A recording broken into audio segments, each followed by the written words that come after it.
Hello all, my name is Jordan, and today we're working through a few ACT English questions together. In general, the ACT English does not fully test you on English skills. Instead, it tries to trick you up on sentences which have unnecessary information. The ACT likes short, concise, straight to the point sentences, but they'll try to give you very wordy answers that essentially say the same information, just repackaged. Outside of that, answer questions will include answers that just don't make sense in the context of it. So let's go ahead and read some of these together. We'll go through just 5 questions really quickly. I'm going to share my screen. Okay, so we're working from this passage, A Blessing in Disguise. Last spring, I had been fortunate to be chosen to participate in an exchange study program. In my application essay, I was careful to express how much I wanted to see France. So off the bat, right here, had been is not correct. One thing that the ACT does like to test you on is verb tense. The verb tense that you will choose is usually going to be the one that is repeated in the next sentence or made in the previous sentence, because you want to have agreements in the verb tense. You want to keep them the same. So what is the next sentence? The next sentence is, in my application essay, I was careful. Careful in the past tense. Our answer choice, last spring, I had been fortunate, not the same as was. Let's see B. Last spring, I will be fortunate. That's future tense. We're going to go on. Last spring, I was fortunate to be chosen. That matches up quite nicely with I was careful. Let's see, last one. Last week, I have been. It's present perfect. That does not work. So our answer is going to be C. Last week, I was fortunate. Once I knew that I was going, all I could think about was the fun of foreign travel and making all sorts of new, interesting friends. While traveling was inspiring and meeting people was exciting, nothing about my semester in France was what I expected. The moment I arrived in Paris, I was greeted by a nice French couple who would become my host parents. Okay.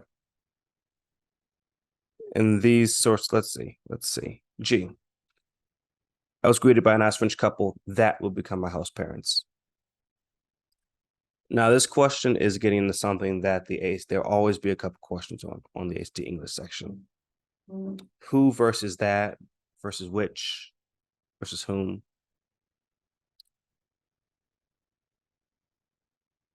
In general, when we're talking about people, when we are describing people, we use the word who. When we're talking about a situation, we use the word that.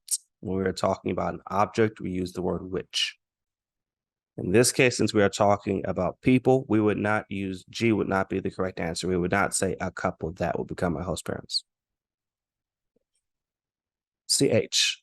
The moment I arrived in Paris, I was greeted by a nice French couple, John and Christy, who would become my host parents. H is an example of the ACT providing unnecessary information. On top of this is just grammatically incorrect because John and Christy should be in a positive, which is a comma, which is information surrounded by 2 commas. Since there is not that second comma, not only is this information redundant and more wordy than it needs to be, it's not short, it's not concise, but it's also grammatically incorrect. And then J. I was greeted by a nice French couple in a few hours would become my host parents. This one just doesn't even make sense. So our answer is going to actually be F, no change, a couple who would become my host parents. Number 3, the bit of French that I had taken in high school began pouring from my mouth. Speaking the language would only become more natural over the course of the semester. Let's see B.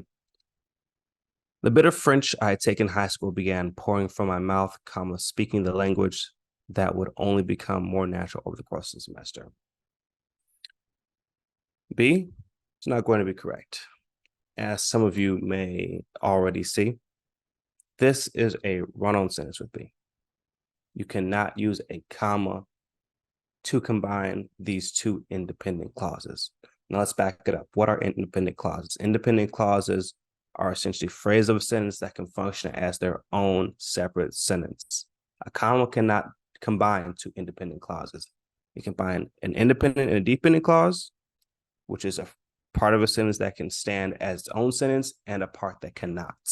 But a comma cannot combine two independent clauses. Therefore, B is not right. Let's see C. The bit of French I had taken in high school began pouring from my mouth. Speaking the language would not be XYZ. C, as you also could guess, is not correct for the same answer as B. This does not grammatically work. You can't combine two independent clauses with a comma, and you surely cannot combine two independent clauses with just nothing. This is just a run-on sentence. Let's see D.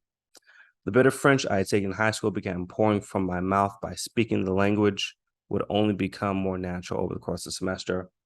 D just does not make sense. So our answer is going to be A. You can combine two independent clauses with a period, making them two separate sentences. See, at the airport, we all got into the couple's little two-door hatchback and began the journey to their hometown in the suburbs. We talked the whole way there, getting to know one another bit by bit. Every day thereafter, I eat breakfast with the two of them. Okay. This sounds to be a question of verb tense. So let's go ahead and keep reading on to the sentence. Every day thereafter, I eat breakfast with the two of them, so we'd all go our separate ways for the day. We'd being a contraction meaning we would. I eat breakfast with the two of them, so we would all go our separate ways. So we're looking for a tense that matches that we would. Eat does not. We would implies past tense. Eat is present tense. We're going to X that out. Every day thereafter, I was eating breakfast with the two of them, so we would all go our separate ways.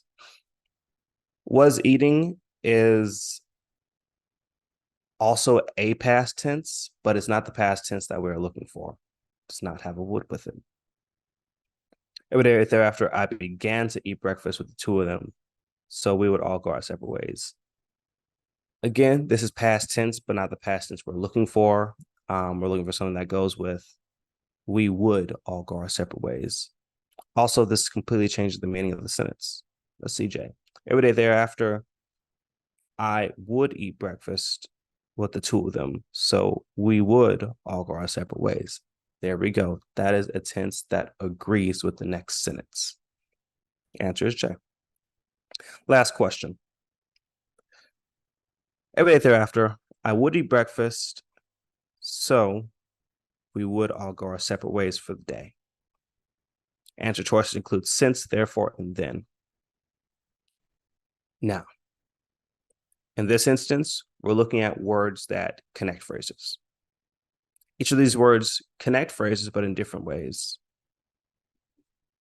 So implies the continuation of an action or the cause of it. Since implies that one action caused another. Therefore can be substituted as because. And then shows that one action happened after another. So let's read these through. I would eat breakfast with the two of them, so we would all go our separate ways. This also just doesn't make sense in the sentence. We would never say something like this. So we're going to X A out. The going our separate ways is not a continuation of eating breakfast. It is a complete break. It's a separate action. Let's go B. Every day thereafter, I would eat breakfast with the two of them, since we would all go our separate ways. Again, with since, you are directly implying that one action is the cause of another. In this context, it would not make sense to say since. Let's see. C. I would eat breakfast with the two of them, therefore we'd all go our separate ways for the day. Let's substitute that with because. I would eat breakfast with the two of them because we'd all go our separate ways for the day. This doesn't make sense either in the sentence. Let's try D. Every day thereafter, I would eat breakfast with the two of them, then we would all go our separate ways for the day. This works. Why does this work? Then works here because it is the only answer choice in the sentence, which deals with putting one action in relation to another action on the time frame. This is the only one that implies we did this action first. Next, we did this action. We did then action first. We did this action first. Then we did this action. None of the other answer choices try to put these actions on a time frame. Therefore, D is the only correct answer by a long shot. Thank you all for rocking with me for these 5 questions.